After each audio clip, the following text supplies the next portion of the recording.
day I gave birth, I committed a crime that no one saw.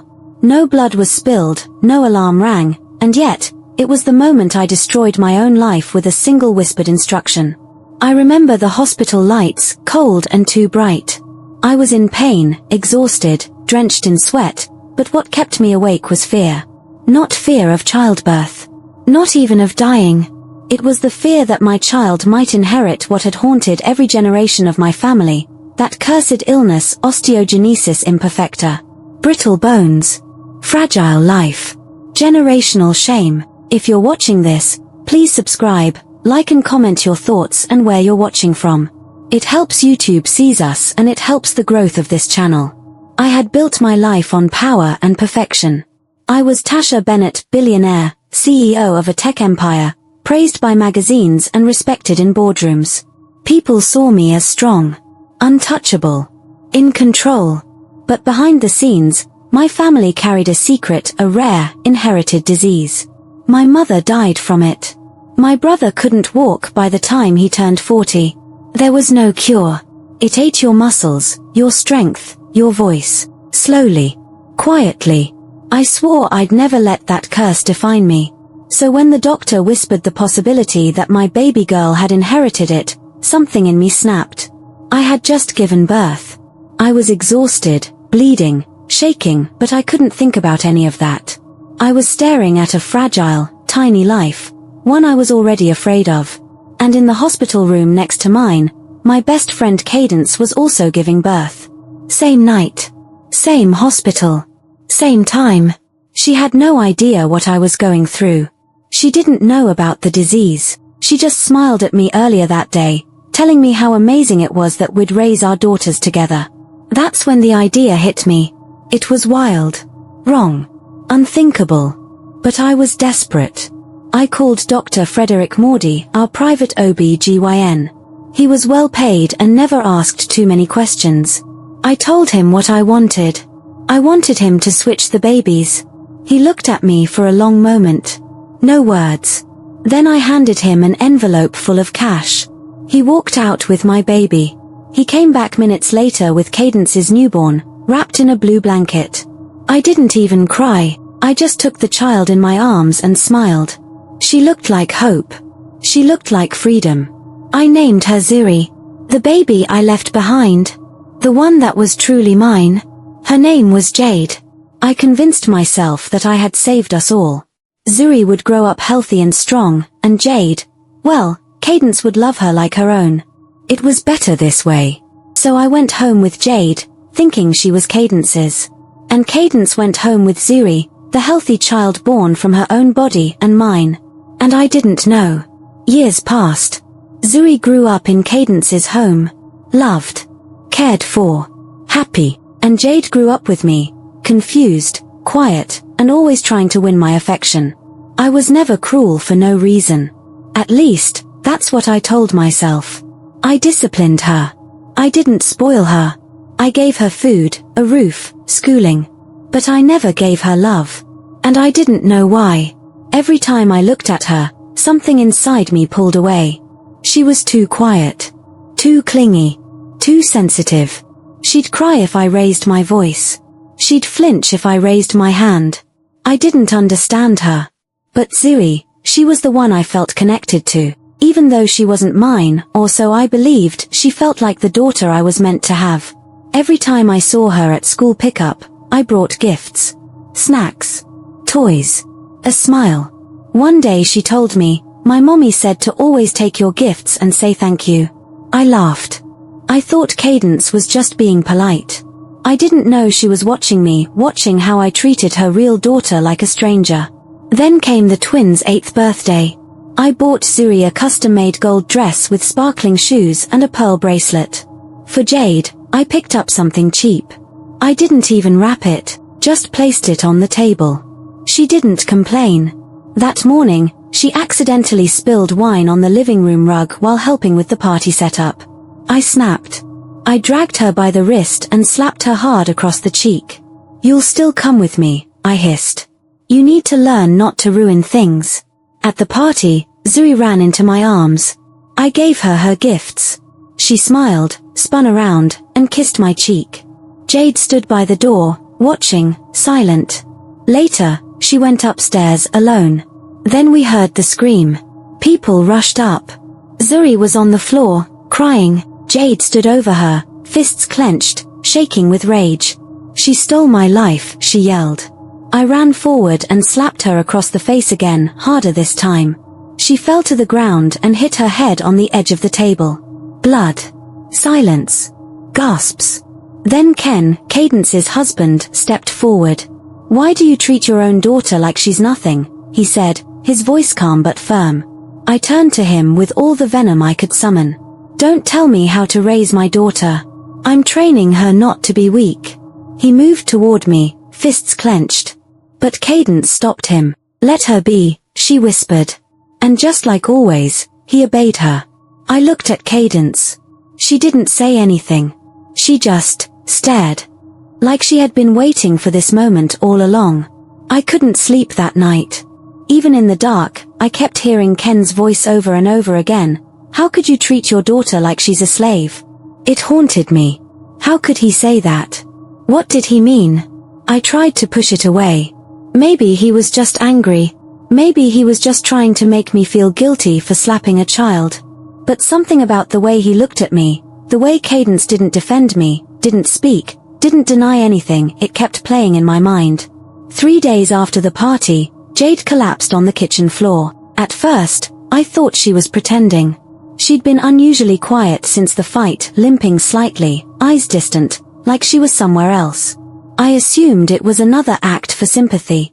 So when I found her on the floor, her lips trembling, her skin pale and damp, I rolled my eyes and called for the housemaid to clean up the broken plate next to her. "She'll get up," I said. "Let her stay there until she learns responsibility." But Jade didn't get up. She started shaking. Convulsing. Her fingers curled inwards, her eyes rolled back. I froze. I don't know how long I stood there, staring at her twitching body. Eventually, the maid screamed. A driver rushed in. Within minutes, she was carried into the car and driven to a private hospital I'd never thought she'd need. I didn't follow. I had a meeting. By the time I arrived at the hospital that evening, the doctors had run blood work, bone scans, and a genetic panel. The lead physician looked at me and said, "We need to talk." I hated that tone. That grave doctor tone. "Your daughter shows signs of type 3 osteogenesis imperfecta," he said. My ears rang. I grabbed the table for balance. "What did you just say?" He repeated it slowly, carefully. "It's hereditary. Was anyone in your family ever diagnosed?" Panic punched through my chest. My blood ran cold. That illness, that disease, the one I tried to escape. I felt like the floor was slipping beneath me. "But that doesn't make sense," I whispered. "That shouldn't be possible." Dr. Mordy raised an eyebrow but said nothing. He just walked away. I sat there, frozen, staring at the door. I thought I had everything under control. I thought I had designed my life perfectly, but now, cracks were showing. Questions were forming. I needed to do something, fast. I needed to protect myself. The next week, I met with my lawyers and financial team. I told them to begin the transfer, 70% of my company, my wealth, and my real estate assets, all going to Zuri. I gave Jade 20% and left the remaining 10% to myself. I didn't do it out of love. I did it because I still believed Zuri was my daughter, and I wanted my legacy safe. I planned a press conference to announce the transfer publicly. I wanted praise. I wanted the world to see how generous and thoughtful I was, a strong mother, building her daughter's future. But deep down, something still felt off. So I made a move, a cruel one. I stood before the cameras, adjusted the mic, and smiled. Then I said it. Cadence Obasi switched our babies the night we gave birth. Gasps. Flashes from the cameras. I continued, my voice calm and sharp. She did it to give her child a better life. She knew mine might be sick, and she wanted to escape her own struggle. I have DNA tests being done to confirm everything. People believed me. After all, I was the successful one. The respected one. Cadence was quiet, private. She She had no platform. No proof. I expected her to break down. To cry. To defend herself. But she didn't. She just looked at me. Like she'd been waiting for this moment too. Meanwhile, Jade's health was getting worse. She couldn't walk without help. Her hands shook when she tried to eat. She barely spoke. I sat by her hospital bed one night, watching her sleep, and for the first time in years, I cried. Not because I loved her, but because I was scared. Scared that the lie I buried was now digging itself up piece by piece. That night, I received a message from the lab. The DNA test results were ready. I drove to the clinic and opened the envelope alone in the car. My hands were shaking. And when I saw the name, the truth hit me like fire. Jade Bennett, biological daughter of Tasha Bennett. Zuri Obasi, biological daughter of Cadence Obasi. I dropped the papers. I couldn't breathe. I had spent years abusing my own child, thinking she wasn't mine. I had loved someone else's child, thinking she belonged to me. I had stolen, lied, beaten, ignored, abandoned, my own flesh and blood. And now she was dying. And I couldn't fix it. The next day, I went back to the hospital. My legs barely carried me. Cadence was standing outside Jade's room. She didn't look surprised to see me. I got the results, I said, my voice cracking. I know, she replied softly. You knew? I asked. I've always known. I stared at her. Then why didn't you say anything? Cadence looked away. Her eyes were full, but she didn't cry. I saw you that night. In the hospital. I saw what you and the doctor did. I didn't stop you. Why? I whispered. Because I was afraid. Afraid you'd hurt my child. Afraid of what you'd do. But after you left, I switched them back. I took a step back, like I had been slapped. What? I switched them back, Tasha. You left the hospital with your own daughter. You just didn't know it. Everything around me turned black for a moment. My legs gave way. I sank to the floor. You let me, I gasped. You let me beat her, humiliate her, neglect her. Cadence sat beside me. I hoped you'd learn to love her. I prayed that somehow, you'd see her for who she was. I killed her, I whispered. I didn't give her a chance. Cadence didn't say a word. There was nothing left to say. That night, Jade slipped into a coma. By morning, she was gone. Just like that, my daughter died. Not from the disease, but from delay. From pain. From silence. From me. From the lie I told and believed. The lie I thought I controlled. They buried her on a quiet Thursday morning. No media. No reporters. No flashing lights. Just a small white coffin, a gentle wind, and a silence I couldn't explain. Jade Bennett. My daughter. Gone. I stood in black, hands trembling, eyes hollow. I had no tears left. I had cried them all in the hospital room where her heart stopped. Where the monitor went still. Where I whispered, I'm sorry, but she couldn't hear me anymore. I was too late. Too late to be a mother. Too late to say I loved her. Too late to stop being the monster I had become. She never got the love she deserved. Not even a fraction of it. And yet, she never hated me. Even in her last days, she still looked at me like she was waiting for me to change. Waiting for me to love her. Waiting for me to become the mother she always wanted. I never did. Not until the very end. After the funeral, everything happened fast. Dr. Frederick was arrested first. The footage from the hospital, the envelope I gave him, the moment he carried out the baby, was leaked online. Someone from the hospital had saved it all these years. Then came the DNA test results.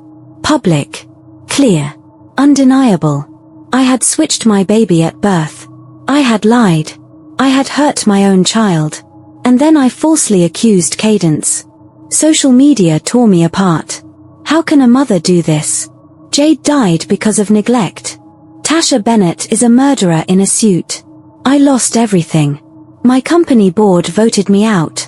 My investors withdrew. My image, the powerful, polished woman everyone once admired, shattered overnight. And then came the knock on my door. The police. I didn't fight. I didn't argue. I just held out my hands as they cuffed me. Prison is quiet, cold, small. There are no designer walls here. No polished floors. No assistants. No cameras. Just silence. And memory.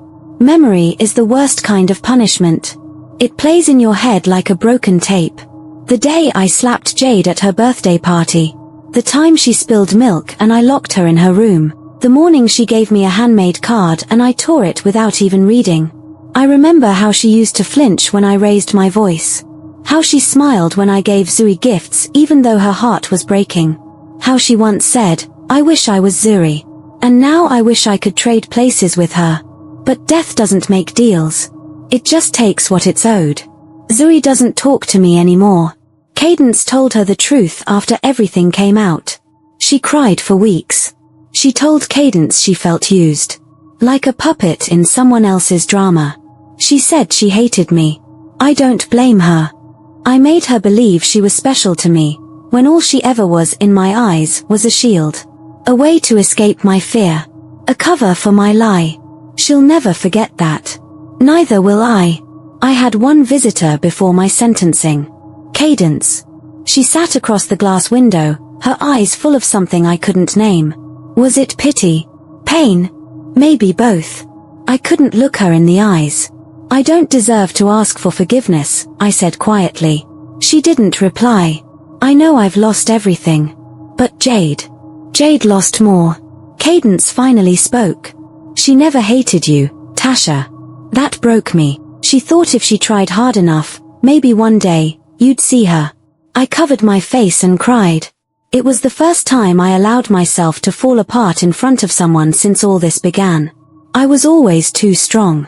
Too proud. Too careful. Even in my wickedness, I wanted to look good. But now, there was nothing left to hide. Just the truth. Ugly. Raw. Final. The court gave me 7 years. 3 for conspiracy. 4 for child endangerment. I didn't fight the sentence. I didn't try to argue. I just nodded when the judge spoke. Before they took me away, Cadence handed me a small envelope. Inside was a folded letter. It was from Jade. Written weeks before her death. Dear Mom, I know I'm not the best. I know you like Zuri more. But I still want to be your daughter. I still want you to be proud of me. Even if I'm sick. Even if I'm not perfect. I love you. Jade. I pressed that paper to my chest and cried until my body went numb. That little girl, the one I ignored, punished, starved of affection. She still wanted my love. Even after everything. So here I sit. In this cell. Alone. Disgraced. Forgotten by the world I once ruled. And every morning when I wake up, I whisper the same words, she was mine. And I killed her. Because no matter how many years pass, no matter how many people forgive me, I will never forgive myself. And that is the true sentence I carry. For more real life stories, please subscribe if you watched till the end.